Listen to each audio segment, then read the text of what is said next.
This is Algebra 2, Unit 12, Lesson 4, relating the bell curve and z-scores.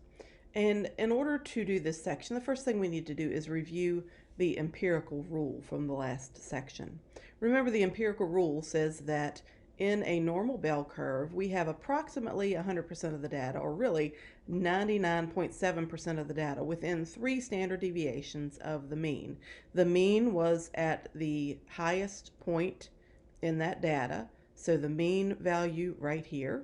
And then each of these represents 1 standard deviation past the mean. So to the right of the mean, this line would represent 1 standard deviation to the right of the mean. This would represent 2 standard deviations to the right of the mean. This one would represent 3 standard deviations to the right of the mean. This line is 1 standard deviation to the left of the mean. This line, 2 standard deviations to the left of the mean. And this one, 3 standard deviations to the left of the mean. Standard deviations to the right are said to be positive. Standard deviations to the left are said to be negative. Again, our mean value would be right here, and the mean value z-score would be a 0. So if we're talking about this in terms of z-scores, the way these things relate to each other are 1 standard deviation from the mean is a z-score of 1. 2 standard deviations to the right of the mean is a z-score of 2. 3 standard deviations to the right of the mean is a z-score of 3. And as we go left, 1 standard deviation to the left of the mean is a z-score of -1. 2 to the left of the mean is a z-score of -2. 3 to the left of mean is a z-score of -3. The empirical rule tells us what percentage of the data lies within these different segments of the normal bell curve. We know that if this represents basically 100% of the data, the upper half of the data would be to the right of 0, and the lower half of the data would be to the left of 0. And I'm not sure I mentioned this, but 0 would be the z-score at the mean. We learned in the last section that 1 standard deviation from the mean, whether it be to the left or to the right, represents 68% of the data. So anything that lies within 1 standard deviation of the mean is within 68% of the data. So that's over half of the data right there. We also learned that anything that lies within 2 standard deviations of the mean would account for 95% of the data, leaving us with 2.5% of the data being toward the right and about 2.5% of the data being to the left. Anything within 3 standard deviations of the mean would represent 97.7% of the data, leaving us with only 0.3% to be anything larger or smaller than 3 standard deviations from the mean. So the next thing we need to understand is how all of this from the empirical rule can be represented or can be compared to z-scores, and that's what we're going to do next. So here I've given you some information about a specific situation. We've got some data, and it's normally distributed. A lot of times they will say it's normally distributed. If they don't, for this section, you can assume that it is. This is what we're talking about. So any data is going to be normally distributed. If the mean is 70 and the standard deviation is 9, we know that 68% of the data lies between. All right, now, to figure that out, what I'm going to do is I'm just going to put this data on to this bell curve. And this is what I would expect you to do if you had a problem. Just draw you a real simple bell curve and then label it with the information they give you. And then you'll be able to answer some questions about that bell curve. So my mean here is 70.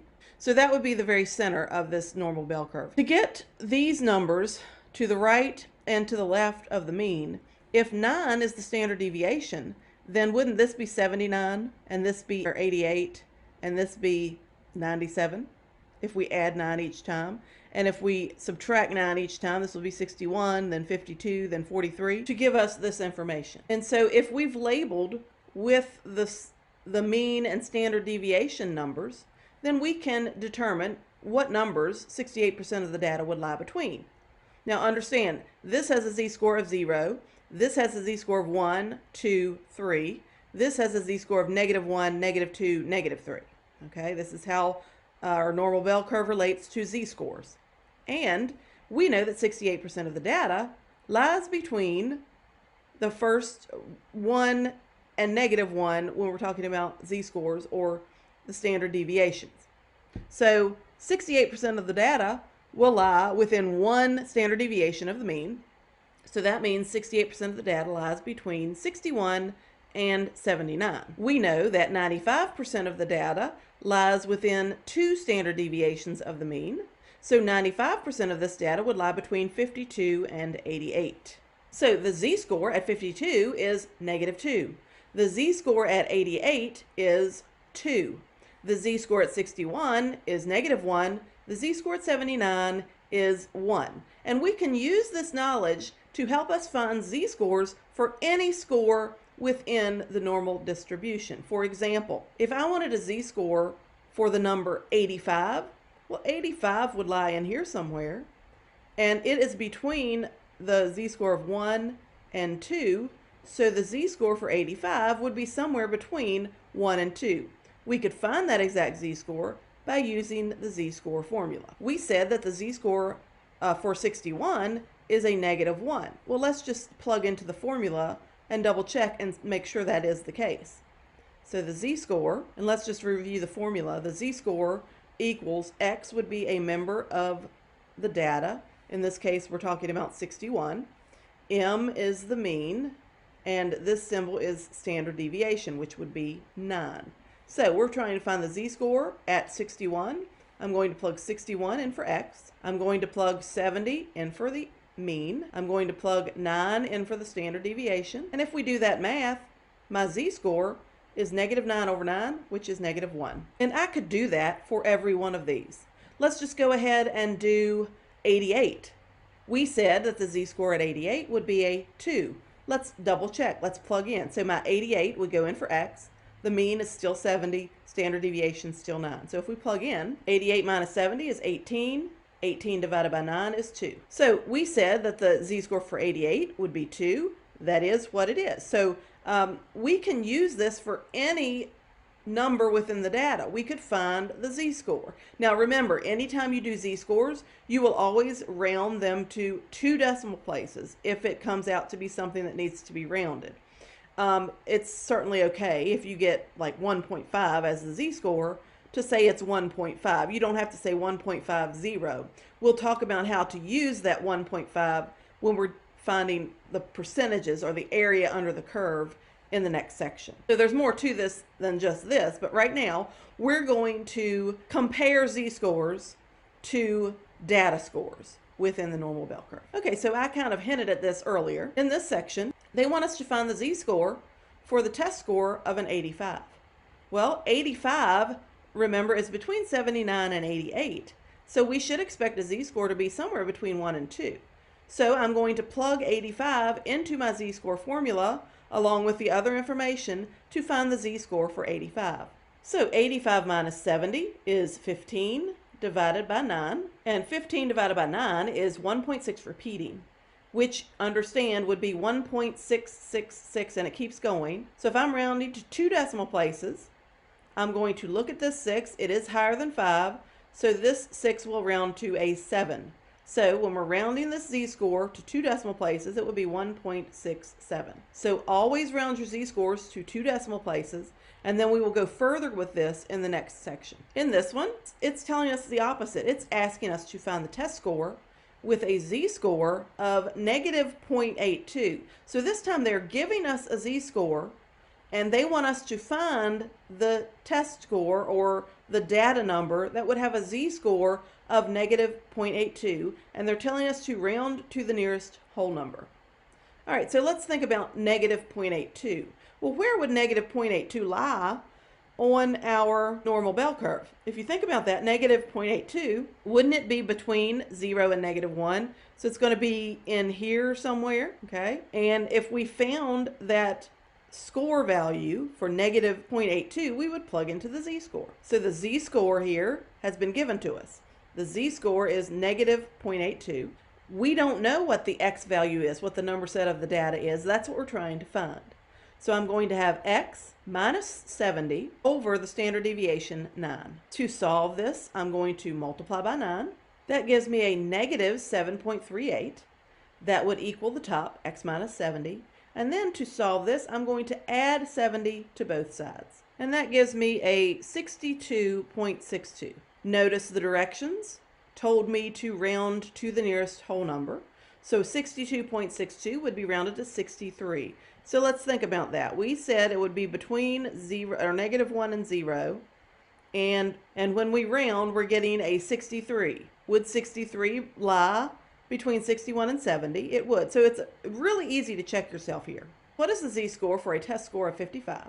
Round all z-scores to 2 decimal places. Then find the test score for a z-score of 2.12, round to the nearest whole number. So go ahead and pause the video, see if you can get these two, and using the z-score formula, see if you can get these two, and I'll come back and give you the answer in just a few minutes.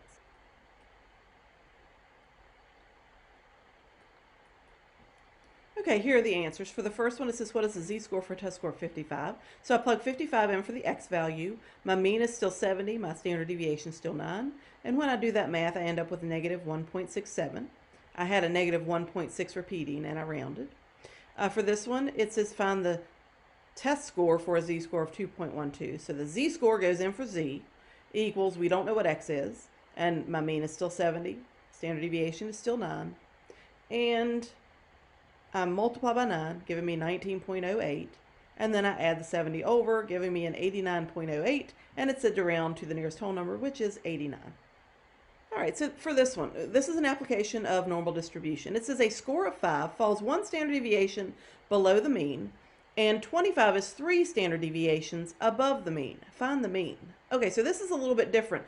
They're telling us that 5 is 1 standard deviation below the mean. We know the mean is right here. So 1 standard deviation below the mean has a score of 5. We also know that 25 is 3 standard deviations above the mean. So 3 standard deviations above the mean would be 1, 2, 3. That has a score of 25. So we need to figure out the mean. They want us to figure out what number goes here. So aren't they really asking us to find the standard deviation and then add that standard deviation to 5 to get the mean? So if we think about this, we have 1, 2, 3, 4 spaces between these two numbers. So couldn't I subtract these two numbers from each other? So 25 minus 5 gives me 20. And divide by how many spaces I have? That would be 4 spaces. So that gives me 5 goes between each of these. So, well, let's see. 5 plus 5 is 10, plus 5 is 15, plus 5 is 20, plus 5 is 25. That would work. So what is the mean? Our mean here is 10. So very simple. We subtract these two numbers that they give us, divide by the number of spaces we have between the two numbers, and we'll be able to find our mean. This will give us our standard deviation. For the next one, a score of 80 falls 3 standard deviations above the mean. All right, here's the mean. 1, 2, 3 above would be an 80. 42 is 2 standard deviations below the mean. Here's the mean. 2 below would be a 42. I'm going to subtract these two numbers. 80 minus 42 is 38. And then I divide that number by the number of spaces I have here. 1, 2, 3, 4, 5. I'm getting 7.6. My standard deviation is 7.6. So if I add 7.6 to 42, I get 49.6. If I add 7.6 to 49.6, I get 57.2. That would be my mean. Now, I could add 7.6 2 more times and make sure I'm getting 80 just to be safe. 7.6 plus 57.2 is 64.8, plus 7.6 would be 72.4, plus 7.6 would be 80. So I know I got it right. So the mean here is 57.2. This one says a score of 50 falls 1 standard deviation below the mean. 70 is 1 standard deviation above the mean. This one's a pretty simple one. You can probably do this in your head. 70 minus 50 is 20. If we divide by the 2 spaces we have, the mean there is 60. Here are 2 more. Go ahead and pause the video, see if you can get these answers, and then I'll come back with the answer in a few minutes.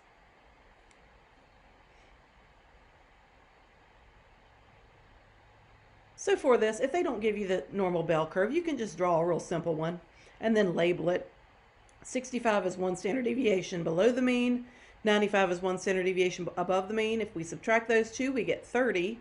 And then we're going to divide by the 2 spaces we had between those two. And that gives us a 15 for our standard deviation. So if we add 15 to the 65, we get 80. That would be our mean. Here, a score of 62 falls 3 standard deviations below the mean. So here's the mean, and 62 is 3 below the mean. 102 is 2 standard deviations above the mean. We have 1, 2, 3, 4, 5 spaces between those two. So if we subtract 102 minus 62, it's 40. Divided by the 5 spaces in between, we get 8. So that means our standard deviation is 8. If we add 8 to 62, we get 70. Plus 8, we get 78. Plus 8, we get 86 for our mean. The next thing they're going to do is they're going to give us 2 sets of data. And they're going to ask us to compare those 2 sets of data and see what score is needed to get the same z-score within the 2 sets of data. So what I'm going to do is I'm going to label my normal bell curve with both sets of data. And this one says Stephanie scores a 50 on test A, which has a mean of 40 and standard deviation of 5. And test B has a mean of 450 and standard deviation of 40. What does she need to score on test B to get the same z-score? All right, so I'm going to label this normal bell curve with both sets of data. In set A, or test A, and I'm just going to put that one on top. The data for test A, the mean is 40, standard deviation is 5. So if I label this bell curve with that data, I would get, so my mean was 40, and the standard deviation is 5. So that means I've got 45, 50, 55, and to the left, 35, 30, 25. That's the data set for test A. Then we need to do the same thing for test B. I'm just going to put that below. For test B, my mean was 450. My standard deviation was 40. So here you can see I've got the data for both tests. In this one, the mean was 450, and 490 is the next one standard deviation above, then 530, then 570. I'm just adding 40 or subtracting to get this side, 40 to get the next number. Now, here's how this thing works. On test A, if I get a 40, that's the equivalent score of a 450 on test B because their z-scores are equal.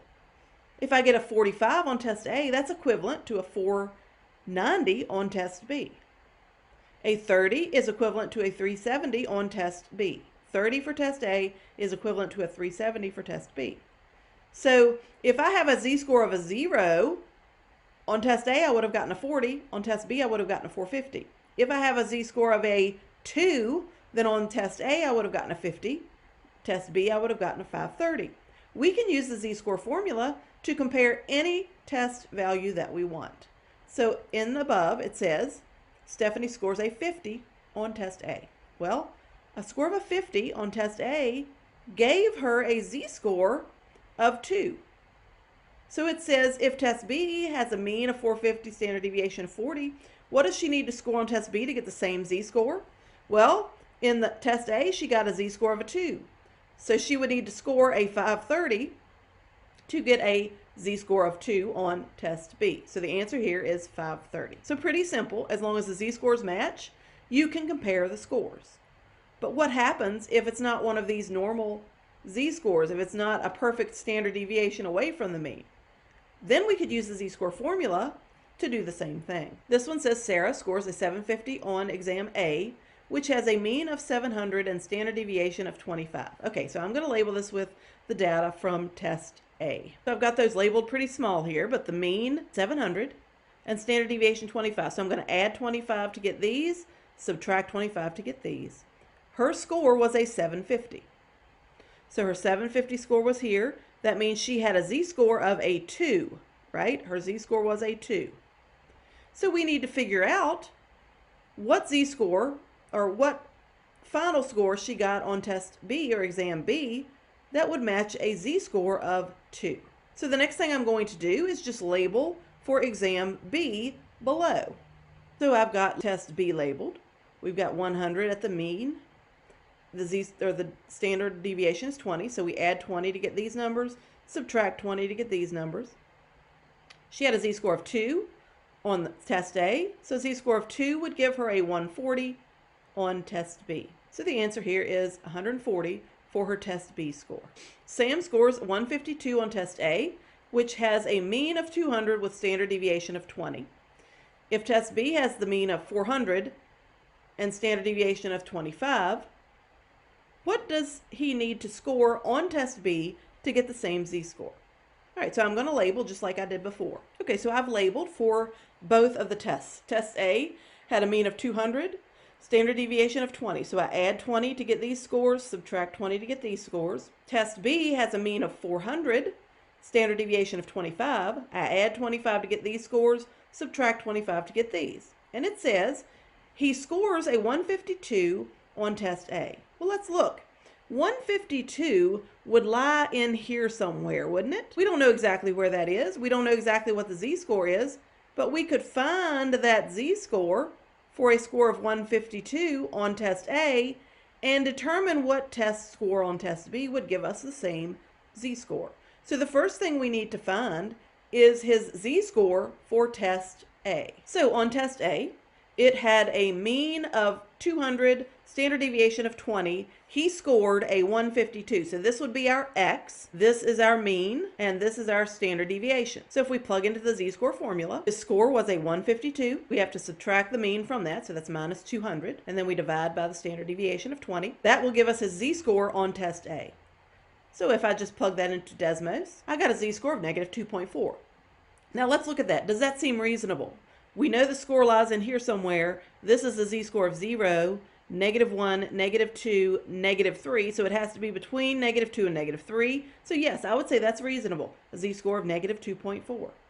So now they want to know if this is the data for test B, what does he need to score on test B to get the same z-score? So negative 2.4 needs to be his z-score.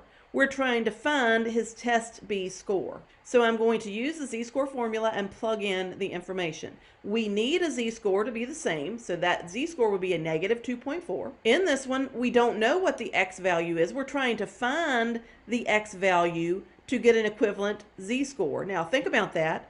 In data B, negative 2 is 350, negative 3 is at 325. Wouldn't we expect our score to be between 325 and 350? So if we plug in, we don't know x, we don't know his score. We know the mean for that set of data is 400. We know the standard deviation for that set of data is 25. If I solve this, I'm going to multiply by 25. That gives me negative 60. Then I'm going to add the 400 over. I get that he would need a data score of 340 to match the z-score of negative 2.5. So he needs a 340 on test B. 340, is that between 325 and 350 like we wanted it to be? It is. So that would be our answer. So here are two more examples like the ones we've just done. See if you can pause the video, try these on your own, and I'll come back and give you the answers in a few minutes. Okay, here are the answers. I labeled for test A and test B here. They tell me that the score for Trudy on test A was a 580. A 580 would be between this 570 and 610. So her score was in here somewhere. So we would expect the z-score to be somewhere between negative 1 and negative 2. Okay, and it is. It's negative 1.75. And then for test B data, we would expect it to be somewhere between 56 and 68. It was at 59 when we plug into the formula. For the next one, I've got A and B both labeled. This one's a little bit easier because they were it was a perfect z-score, a whole number z-score. So for the first one, Stan scored a 25 on the test. That has a z-score of negative 1. So the equivalent z-score for test B was at a 280. So that's it for this section.